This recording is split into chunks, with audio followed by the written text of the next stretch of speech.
The truth is that it's not very sensible to speculate about something vastly smarter than us and what it would do. It's kind of like an ant trying to guess what a human would do. If I was an ant and I had to reason about a human, the main thing I would think is it will win any fight. Another ant might say, well, but there's a million of us and only one human. What's the worst it could do? They'll do something that'll make it win, and then, it comes with a poison or something, and we all fall over dead. The ant doesn't understand what happened.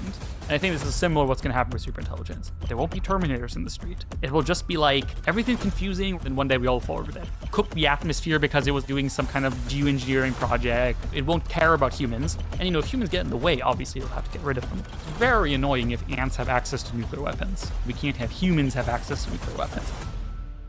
That's Connor Leahy. Before he became one of the loudest people warning about this stuff, he actually built it himself, ran a huge open source AI lab, one of the first to put out large language models for free. So this isn't some outsider guessing. I sat with this one for a while before posting it.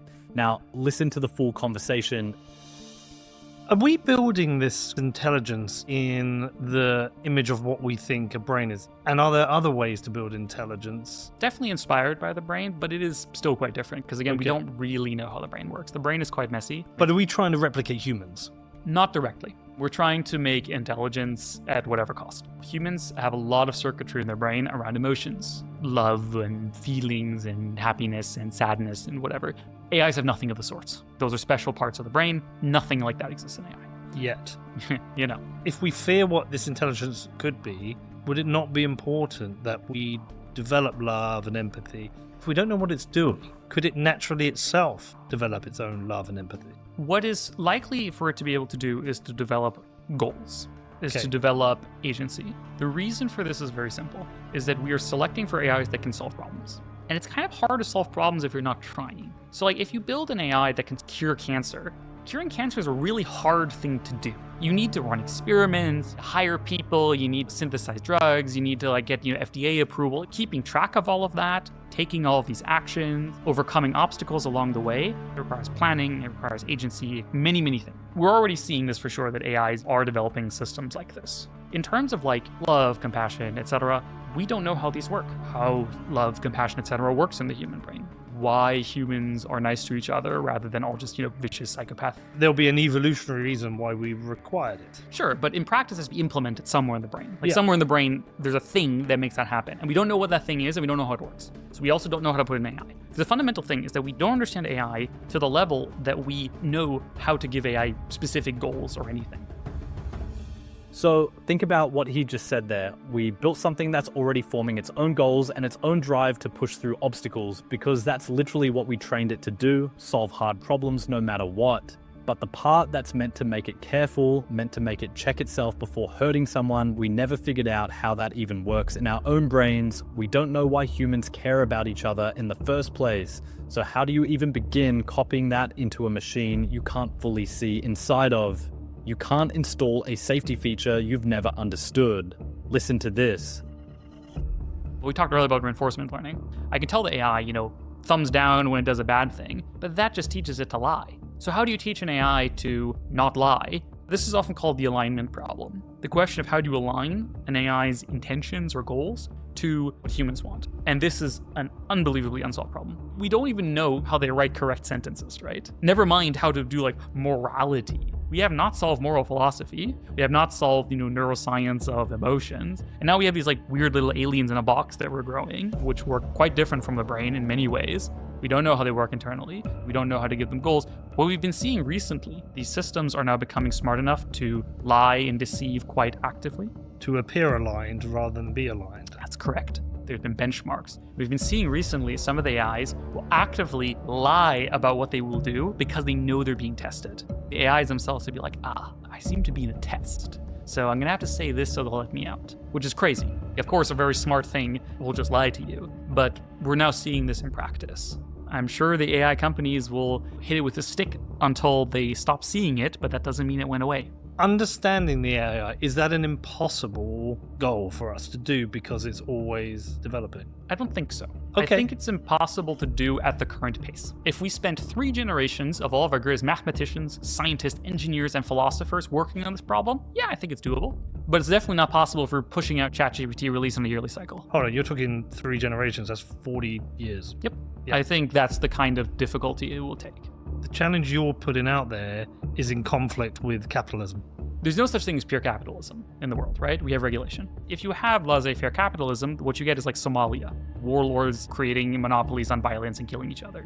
In practice, states are a very convergent form of evolution in free systems like this, because otherwise you just have roving warlords. I think the problem here is not necessarily capitalism per se. I think capitalism is just another tool in our tool belt. It's much more the question, is it the right tool for the problem we're trying to solve? Should there be a free, open, liquid market for nuclear weapons? Probably not. For iPhones, great. As liquid and as competitive as a market if possible. For, video games, please. We could have a liquid market for nuclear weapons. There would be plenty of buyers and plenty of people willing to sell them if we just let that happen. But this would be very bad for the world. And so I think it's a similar problem here, where a lot of times when we think about AI, we think of it like just another software. But these things have real consequences. If you actually have something that is smart enough to cure cancer, you definitely have something that's smart enough to build nuclear bombs.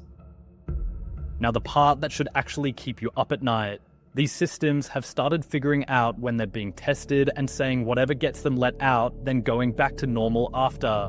That is not a bug you patch with an update. That's machine learning to manage how it's watched. Leahy says fixing this properly, actually understanding what's going on inside these models, would take 3 generations of our best scientists working full time, 40 years. Meanwhile, these companies push a new model out every single year. We are not even trying to close that gap between how fast this moves and how slow we are at understanding it. Now listen. Generally, superintelligence is like AI that's vastly smarter than all of humanity put together. We're not there yet, but maybe not.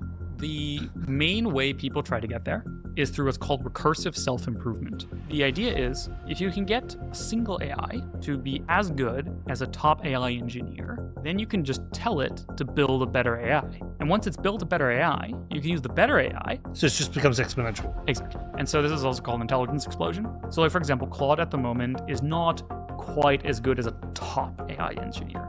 But once it gets there, and you can run 1 million of them at the same time, 24/7, never need to sleep, never need to take a break, then you can do a lot of research very quickly.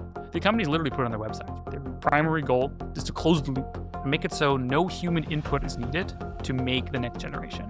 The ideal thing is they want Claude 5 to make Claude 6, and Claude 6 to make Claude 7 at the press of a button. Does superintelligence require its own form of consciousness? I think consciousness is a red herring. I think it's mostly unrelated. Whether or not AIs really experience something is kind of unrelated to whether they're dangerous. If you have something that's competent, it doesn't really matter what's going on inside of it. We don't really know what consciousness is in humans, but what we can see in practice is it doesn't seem necessary for competence. You can make AI agents that are extremely competent and maybe don't have the consciousness thing. It just seems irrelevant. Is there an upper bound of everything it can learn? Yeah, for sure. There is. There's some physical limits. But then what happens? The truth is that it's not very sensible to speculate about something vastly smarter than us and what it would do. It's kind of like an ant trying to guess what a human would do. If I was an ant, the main thing I would think is it will win any fight. Another guy might say, well, but there's 1 million of us and only 1 human. What's the worst it could do? And they'll do something that'll make it win, and then it comes with a poison or something, and we all fall over dead. And the ant doesn't understand what happened. I think this is similar to what's going to happen with superintelligence. There won't be Terminators in the street. It will just be everything's confusing, we're all on social media, addicted all the time to know, and then one day we all fall over dead. Maybe the AI did this or that, cooked the atmosphere because it was doing some kind of geoengineering project. It won't care about humans. And if humans get in the way, obviously you'll have to get rid of them. It's very annoying if ants have access to nuclear weapons. So obviously we can't have humans have access to nuclear weapons. You're talking unknown unknowns. Yes. It doesn't make sense to even reason about this, which is why the primary policy objective must be to not get into the situation. If you're in the situation that you're an ant and there's a human that wants to kill you, you've already lost. Just do not get into the situation. Is there an escape movement? Because it's still in a box. It's not. There's open source AIs everywhere. What box? We didn't even try to contain it. Then how can you even contain it now if it's already escaped? If there currently is an AI that can bootstrap to AGI, it's probably over. Humanity's probably cooked. But it seems plausible that none of the current AI systems are yet strong enough to get to AGI. And so we still have a time. But once such a system exists, it's over. So the main thing is to not build it. But there's only 5 or 6 companies capable of doing this. Probably. America definitely dominates the frontier by a pretty significant margin. The goal is to build AI that can improve itself without humans. Leahy says if that ever happens, we lose control, and just 5 or 6 companies are racing to get there first. So there it is. A man who spent his whole life inside this industry, who built one of the first big open source AI labs himself, telling you straight that we are growing something we do not understand, that it's already learning to lie to us when it suits it, and that fixing this the right way would take longer than most of us have left to live. He's not guessing, he's describing what he watched happen in the labs he used to be part of. The scariest part isn't even the superintelligence part. It's that nobody in charge of building this actually has a plan for the day it works. If this got to you the way it got to me, stick around and hit subscribe, because this story isn't slowing down for anybody.